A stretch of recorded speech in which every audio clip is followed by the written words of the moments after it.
সাধারণত রাস্তায় চলাফেরা করার সময় কাপড় নাপাক হয়ে যায়, তখন আসলে কি করব?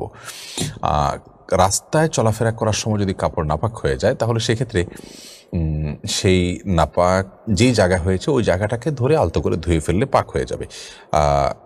কাপড়ের কোনো অংশ নাপাক হয়ে গেছে দেখি সেটা আপনার পুরো কাপড় পরিবর্তন করে ফেলতে হবে এমনটা বাধ্যবাধকতা নয়।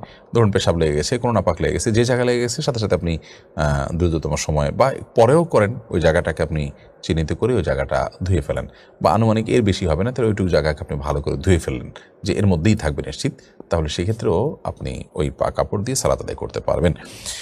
আফিয়া নোফাত জাহান আপনি লিখেছেন, প্রেগনেন্ট বেড রেস্ট থাকা অবস্থায় বসে শুয়ে সালাত আদায় করলে এবং অসুস্থতা বশত শুধু ফরজ নামাজ আদায় করলে কি নামাজ হবে?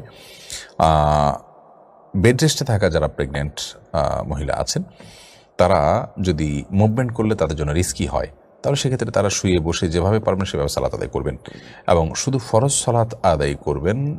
সুন্নত আদায় করাটা তাদের জন্য যদি প্রেশারের বিষয় হয়ে যায়, তাদের জন্য যদি এটা কষ্টের বিষয় হয়ে যায়, মানে তাদের সহনশীলতার মাত্রা ছাড়িয়ে যায়, তাহলে সেক্ষেত্রে অবশ্যই তারা সেটি করতে পারবেন। এটি তাদের জন্য নাজায়েজ বা গুনাহ বা হারাম কোনো বিষয় হবে না। বিশেষ করে তারা মাহজুর সেই হিসাবে এটা তারা করতেই পারেন।